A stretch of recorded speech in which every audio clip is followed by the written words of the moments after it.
Oi, primeiro, vamos lá de orientação para a nossa atividade avaliativa. A atividade ela é formada por 10 questões, certo? E só existe uma resposta verdadeira. A primeira questão ele pergunta: o esquema abaixo representa a estrutura da membrana plasmática. Baseando-se nos seus conhecimentos sobre o tema, marque a alternativa que indica corretamente o nome dos componentes da membrana indicados pelos números 1 e 2. Então, em vez de colocar o nome, ele colocou o número 1 e 2 e ele quer que você diga que estrutura representa essa numeração. Alternativa A: 1 proteína, 2 fosfolipídio, B 1 carboidrato, 2 proteína, letra C 1 lipídio, 2 carboidrato, letra D 1 fosfolipídio, 2 lipídio, letra E 1 fosfolipídio e 2 proteína. Marca uma só verdadeira. Assinale a alternativa, questão 2. Assinale a alternativa a respeito da membrana lipoproteica. Em bactérias, apresenta uma organização diferente da encontrada em células eucariontes. Existe apenas como envoltório externo das células. É formada por uma camada dupla de glicoproteínas com várias moléculas de lipídios incrustadas. É rígida, garantindo a estabilidade da célula. É envolvida em processos como fagocitose e pinocitose. Apenas uma alternativa está correta sobre essa membrana lipoproteica e vocês vão marcar uma, certo? Terceira questão. O oxigênio e o gás carbônico são moléculas que atravessam a membrana plasmática da célula do local onde ocorrem em maior concentração para o local com menor concentração. Esse movimento é um tipo de transporte conhecido como, elimine as alternativas: osmose, difusão facilitada, difusão simples, bomba de sódio e potássio, transporte ativo. De novo, apenas uma alternativa correta. O uso de vinagre e sal na cozinha, em saladas de alface, bem, além de conferir mais sabor, serve também para eliminar micro-organismos causadores de doenças, como as amebas. O inconveniente do uso desse tempero é que depois de algum tempo as folhas murcham e perdem parte da sua textura. Esse fenômeno ocorre porque, aí ele me dá as alternativas: as amebas morrem ao perderem água rapidamente por osmose, já as células de alface possuem um envoltório que as mantém sua forma, mesmo quando perdem água por osmose e por isso murcham mais lentamente. B. Tanto as amebas quanto as células da alface não possuem barreiras para a perda de água por difusão simples. Ocorre que, no caso da alface, trata-se de um tecido e não de um único organismo. Portanto, a desidratação é notada mais tardiamente, mais lentamente, certo? As amebas morrem ao perderem água por osmose, um processo mais rápido. Em contrapartida, as células da alface no caso, perdem água por difusão facilitada, um processo mais lento e por isso percebido mais tardiamente. O vinagre, por ser ácido, destrói a membrana plasmática das amebas, provocando a sua morte. No caso da alface, o envoltório das células não é afetado pelo vinagre, mas perde água por difusão simples, provocada pela presença do sal. Alternativa A é: nas amebas, a bomba de sódio atua fortemente capturando esses íons presentes no sal, provocando a entrada excessiva de água e causando a morte desses organismos. As células da alface não possuem tal bomba e murcham por perda de água por osmose. Apenas uma dessas 5 alternativas é verdadeira. Vamos para a quinta questão. Para entrar em uma célula, algumas substâncias necessitam de proteínas carregadoras.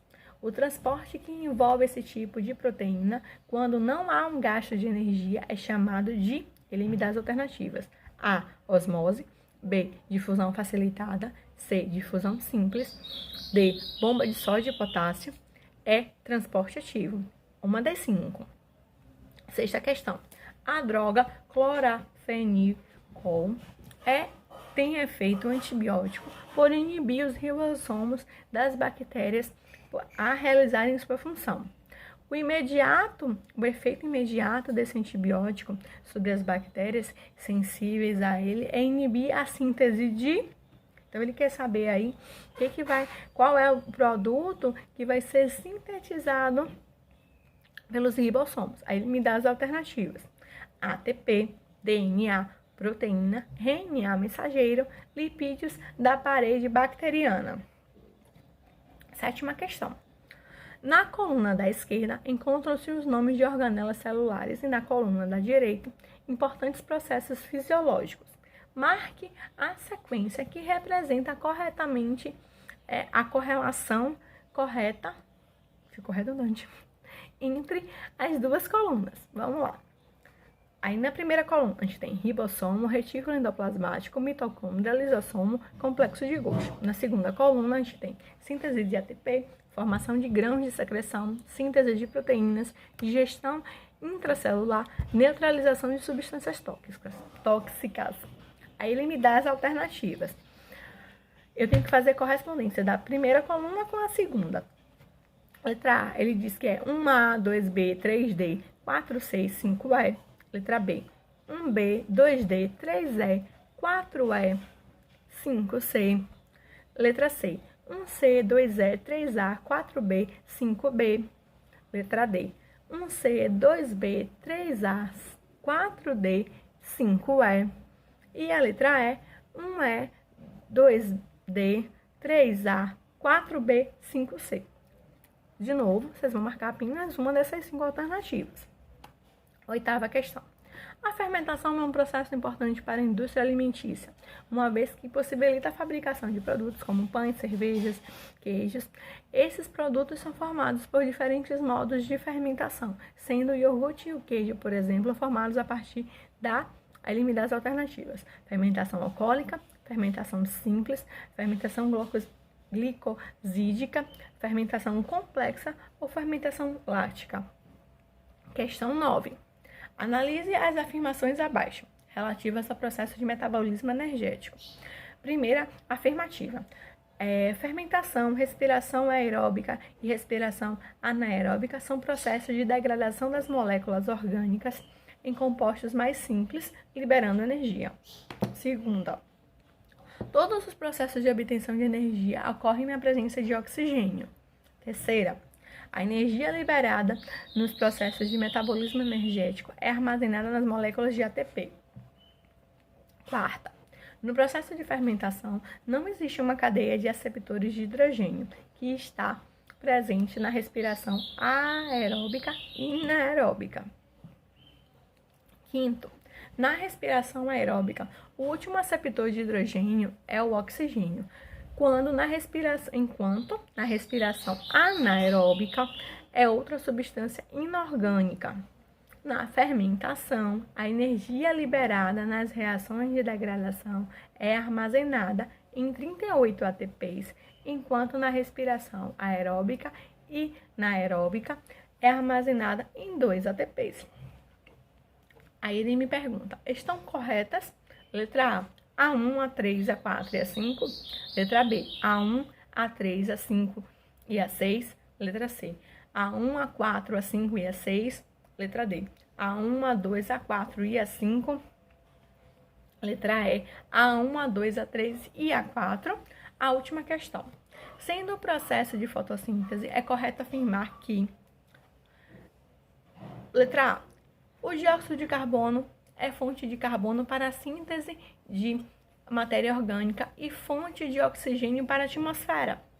A água é a fonte de H+, de hidrogênio, para a síntese de NADPH2 e de oxigênio para a atmosfera.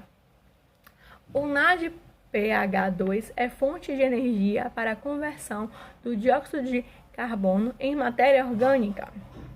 O ATP é doador de energia para a quebra de moléculas da água, que, por sua vez, fornece oxigênio para a atmosfera.